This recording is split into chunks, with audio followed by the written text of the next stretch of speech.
विधानसभा निवडणुकीच्या निमित्तानं देवेंद्र फडणवीस यांची प्रतिष्ठा पणाला लागली होती। लोकसभेतील पराभवामुळे त्यांच्या नेतृत्वावरही प्रश्नचिन्ह उपस्थित केले जात होते। उद्धव ठाकरे, शरद पवार सातत्याने फडणवीसांना घेरत होते। मात्र या सर्वांवर मात देवेंद्र फडणवीस पाय रोवून राहिलेत। एवढंच नव्हे तर एकनाथ शिंदे आणि अजित पवारांना सोबत घेऊन पुन्हा सत्तेत आलेत। बघूया देवेंद्र फडणवीसांच्या चमत्कारासंदर्भातील हा रिपोर्ट। शेवटी एवढंच सांगतो, मी पुन्हा येईन, मी पुन्हा येईन याच निर्धारानं, याच भूमिकेत, याच ठिकाणी नव महाराष्ट्राच्या निर्मितीसाठी मी पुन्हा येईन। गावांना जलयुक्त करण्यासाठी, शहरांचा चेहरा बदलण्यासाठी, माझ्या महाराष्ट्राला दुष्काळमुक्त करण्यासाठी, नव महाराष्ट्राच्या निर्मितीसाठी मी पुन्हा येईन। माझ्या युवा मित्रांना अधिक सक्षम बनवण्यासाठी, माझ्या बळीराजाचे हात बळकट करण्यासाठी, नव महाराष्ट्राच्या निर्मितीसाठी मी पुन्हा येईन। याच निर्धारानं, याच भूमिकेत, याच ठिकाणी प्रत्येक व्यक्तीची साथ घेत, त्याचा हात हातात घेत, माझ्या महाराष्ट्राला एक नवीन रूप देण्यासाठी, नव महाराष्ट्राच्या निर्मितीसाठी मी पुन्हा येईन। शेवटी एवढंच सांगतो, मी पुन्हा येईन।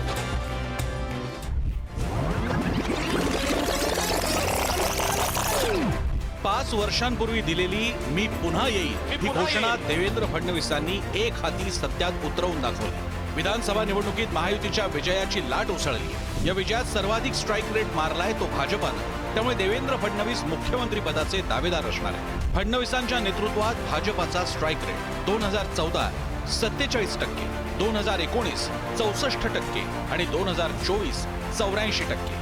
भारतीय जनता पक्षाने संकुचित विचार केला नाही।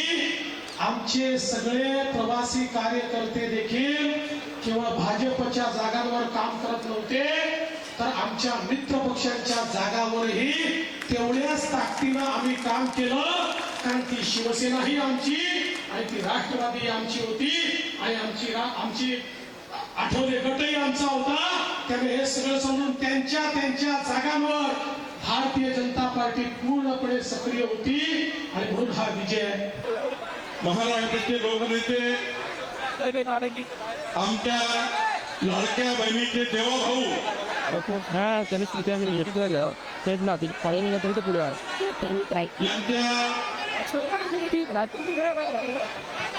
संपूर्ण योग्य मार्गदर्शनाखाली भारतीय जनता पार्टीने ज्या पद्धतीने आपण सर्वांनी भारतीय जनता पक्षाच्या नेतृत्वाने सर्वात मोठे यश हे आपल्या पक्षाला आणि महायुतीला मिळालं। लोकसभेतला दारुण पराभव देवेंद्र फडणवीसांच्या चांगला जिव्हारी लागला होता। त्यामुळे पक्ष संघटनेसाठी आपल्याला उपमुख्यमंत्री पदाच्या जबाबदारीतून मोकळं करावं अशी मागणीही त्यांनी केली होती। मात्र केंद्रीय नेतृत्वानं देवेंद्र फडणवीसांवरच विश्वास टाकत पूर्ण मोकळीक दिली। त्यानंतर फडणवीसांनी अगदी शांतपणे आपल्या चाली रचत बाजी मारली। देवाभाऊचा चमत्कार, देवेंद्र फडणवीसांच्या एकहाती नेतृत्वावर शिक्कामोर्तब। 2014, 2019 आणि 2024 अशी सलग 3 टर्म फडणवीस राज्याच्या राजकारणातील चाणक्य ठरले। भाजपचा विधानसभा निवडणुकीत यंदा सर्वाधिक 84% स्ट्राईक रेट। विधानसभा निवडणुकीच्या इतिहासात भाजपचं आतापर्यंतचं सर्वात मोठं यश। लोकसभेतील पराभवानंतर नव्या दमानं पक्ष उभारणीसाठी कामाला। लाडकी बहीणसह लोकाभिमुख योजनांसाठी फडणवीसांचा पुढाकार। समृद्धी महामार्ग, कोस्टल रोड, मुंबई पुण्यातील मेट्रोचं जाळं हे उभारणीचं सर्व श्रेय फडणवीस यांचं। मराठा धनगर आरक्षणाचा मुद्दाही अतिशय संयमानं हाताळला। विधानसभेसाठी भाजपसह शिवसेना राष्ट्रवादीसाठीही प्रचार सभा। फडणवीसांच्या नेतृत्वात तिसऱ्यांदा भाजपची सत्ता। त्यांनी आपल्या याच्यामध्ये कामामध्ये कधी ढिलाई नाही केली। जे काय आजूबाजूला वातावरण होतं किंवा लोक काही बोलणार किंवा काय जे काय असेल टीका करणार किंवा काय, त्याचं असं होतं की चलते रहो, काही प्रॉब्लेम नाही। खूप म्हणजे बरेच वेळ तो बाहेर असायचा आणि कधी कधी पूर्ण दिवसभर अर्धी रात्र पण बाहेर असायचा। तर तो एकदा मला दिसला की मला बरं वाटायचं, बाकी काहीच नाही। शक्यतोवर सकाळी घराच्या बाहेर पडताना त्यांनी थोडंसं खाऊन जावं याच्यावर माझं लक्ष असायचं फक्त। मग दिवसभर किंवा रात्री उशिरापर्यंत जरी आला नाही तरी मग काळजी नाही वाटायची। लोक करतात काळजी, त्यांचा लाडका आहे तो जनतेचा। मला असं वाटतं की खरोखर हा मुलगा काय, याला काय म्हणावं, म्हणजे कोणत्याही परिस्थितीमध्ये तो स्वतःला ऍडजस्ट करून घेतो. उपमुख्यमंत्री हो की विरोधी पक्ष नेता राहो की स्वतः खुद्द मुख्यमंत्री राहो, सगळ्या परिस्थितीला तो न्याय देतो. तो कशालाच काही कमी समजत नाही. Put up their best. अभी आगे का डिसीजन हमारे लीडर्स पे है, टॉप लीडर्स पे, पार्लियामेंटरी बोर्ड पे, और उस हिसाब से डिसीजन. आज तर आपले सगळे जवळचे लोक होते आणि एक सर्टन लेवलची विक्ट्री एक्सपेक्टेड होती, पण ज्या प्रकारे ही लँडस्लाइड झाली ती खूपच आनंद झाला.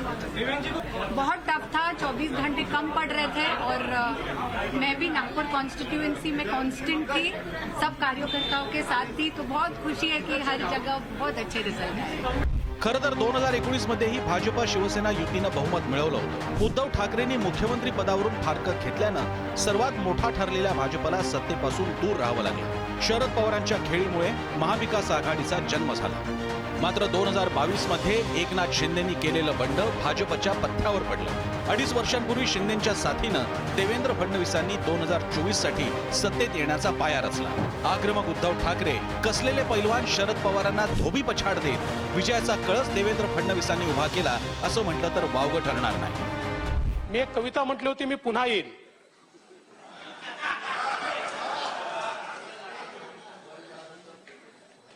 त्याच्यावर माझी खूप टिंगटवाळी अनेकांनी केली, पण मी आलो आणि यांनाही घेऊन आलो. एकटा नाही आलो, यांना सोबत घेऊन आलो. आणि अध्यक्ष महोदय, ज्यांनी टिंगलटवाळी केली, ज्यांनी अपमान केला, त्यांचा मी बदला घेणार आहे. आणि माझा बदला एवढाच आहे की मी त्यांना माफ केलं. राजकारणामध्ये अशा गोष्टी मनावर घ्यायच्या नसतात. हर एक का मौका आता है. ब्युरो रिपोर्ट, पुढारी न्यूज.